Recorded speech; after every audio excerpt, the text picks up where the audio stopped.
సేకరణపై మరోసారి సంచలన ట్వీట్స్ చేశారు జనసేన అధినేత పవన్ కళ్యాణ్. రాజధాని భూముల సమస్యలపై కామెంట్స్ పెట్టారు. పనిలో పనిగా మంత్రి యనమలకు కౌంటర్ కూడా ఇచ్చిన పవన్ రైతుల సమస్యలు ప్రభుత్వం దృష్టికి తీసుకెళ్లినా వెటకారం చేశారని ఫైర్ అయ్యారు. త్వరలో నది పరివాహక ప్రాంతాల్లోని రాజధాని గ్రామాల్లో పర్యటిస్తానని ట్వీట్ చేశారు పవన్.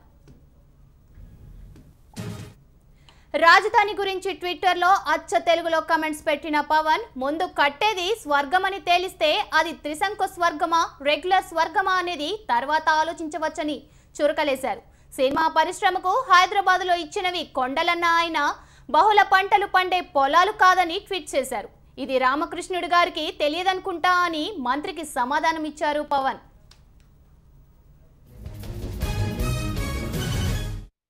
ట్విట్టర్లో వరుస పోస్టులు పెట్టిన పవన్ తనకు హైదరాబాద్ కొండల్లో గాని విశాఖ కొండల్లో గాని స్టూడియోలు లేవంటూ క్లారిటీ ఇచ్చేశారు.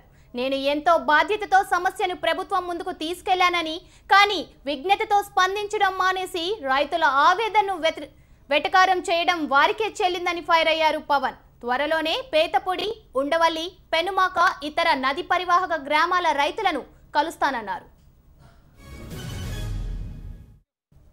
ఇటు పవన్ ట్వీట్లపై ఏపీ మంత్రి రావెల కూడా స్పందించారు. అభివృద్ధిని అడ్డుకోవద్దని పవన్ కు సూచించిన రావెల, భూసేకరణ అనేది కొత్త కాదని, ప్రపంచంలో ఇంత పెద్ద మొత్తంలో భూసేకరణ జరగడం ఇదే మొదటిసారి అని గుర్తించుకోవాలన్నారు. అలాంటప్పుడు కొంత వ్యతిరేకత రావడం సహజమేనన్నారు రావెల.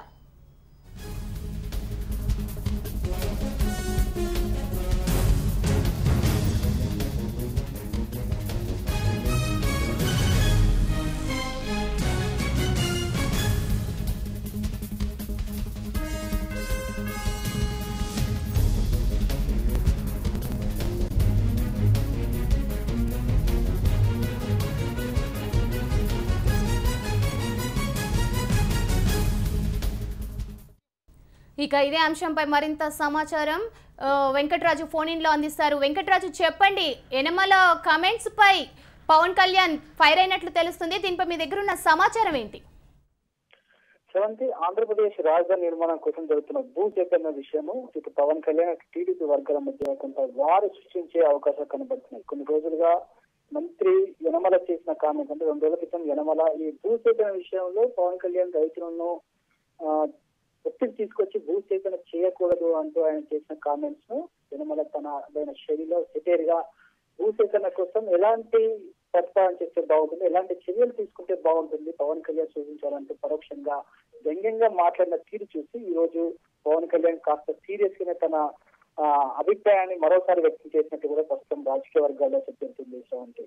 మంత్రి యనమలకు అసలు విషయం తెలియదు, హైదరాబాద్ లో ఉన్న భూములను సినిమా వాళ్ళకి కేటాయించిన కేవలము అది కొండలు గుట్టలు ఉన్న భూమి తప్ప సాగు పొలాలు కాదనే విషయాన్ని గుర్తించాలని చెబుతూ, ప్రస్తుతము మీరు భూసేకరణ కోసం తీసుకుంటున్న భూములన్నీ చాలా విలువైన భూములు, సంవత్సరానికి మూడు పంటలు సాగు చేసే భూములు తీసుకుంటారు కాబట్టి ఇప్పటికైనా మీరు ఆలోచించుకోండి అంటూ కూడా పవన్ కళ్యాణ్ తనదైన శైలిలో మరోసారి ట్వీట్ చేయడం, అదేవిధంగా ఈ భూసేకరణకు సహకరించిన ఏదైతే గ్రామాలనో గ్రామాలను పర్యటిస్తాను, రైతులకు మద్దతుగా ఉంటానని కూడా ఆయన ట్వీట్ చేసిన చూస్తే ఖచ్చితంగా పవన్ కళ్యాణ్ రంగంలోకి దిగి ఆ గ్రామాలకు మద్దతుగా ఆయన ఆందోళన చేస్తాడా, టీడీపీ పవన్ కళ్యాణ్ వర్గాల మధ్య భవిష్యత్తులో ఒక వారు సృష్టించబోతుందా అనేది మాత్రం ప్రస్తుతం రాజకీయ వర్గాల్లో హాట్ టాపిక్ గా మారింది. అయితే వెంకటరాజు, దీనిపై రావెల కూడా స్పందించినట్లు తెలుస్తుంది. ఈ కామెంట్స్ ని పవన్ కళ్యాణ్ ఎలా స్వీకరించే అవకాశం ఉందంటారు? నిజానికి పవన్ కళ్యాణ్ ట్వీట్ విషయంలో మొదటి నుంచి కూడా టీడీపీ వర్గాలు పెద్ద సీరియస్ గా తీసుకునేది.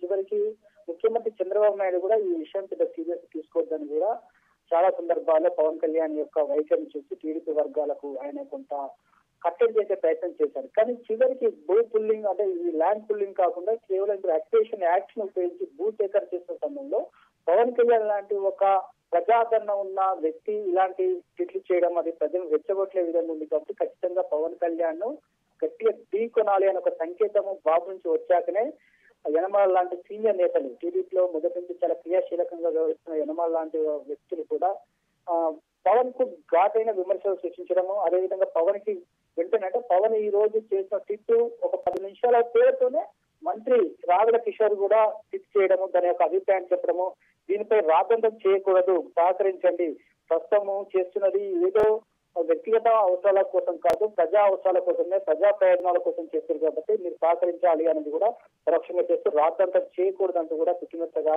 రావేల ఒక హెచ్చరిక పూర్వకమైన ఒక సందేశాన్ని ఇవ్వడం జరిగింది. ఇప్పుడు పవన్ కళ్యాణ్ ఏం చేయబోతారు? పవన్ కళ్యాణ్ నిజానికి ఒక టీడీపీ కూడా ఎదుర్కోవడానికి సిద్ధంగా ఉన్న ఒక సంకేతాలు ఇచ్చిన సమయంలో అతను ఆ క్షేత్రస్థాయి పర్యటన చేస్తాడా, ఆ గ్రామంలో పర్యటిస్తారా, గ్రామంలో పర్యటిస్తప్పుడు ఏపీ ప్రభుత్వం సహకరిస్తుందా? గతంలో పవన్ కళ్యాణ్ భూ సేకరణ సమస్య ఎవరైతే అడ్డుకుంటున్నారో, ఎవరైతే వద్దంటున్నారో ఆ గ్రామాలకు వెళ్లి ఆ ప్రజలను కలిసినప్పుడు సహకరించిన ప్రభుత్వం ఈసారి పవన్ కళ్యాణ్ క్షేత్రస్థాయి పర్యటనకు వెళ్తే ప్రభుత్వం ఆమోదం తెలుస్తుందా, అడ్డుకుంటుందా అనేది మాత్రం ప్రస్తుతం కొంత ఆసక్తిగా మారిందని చెప్పుకోవచ్చు.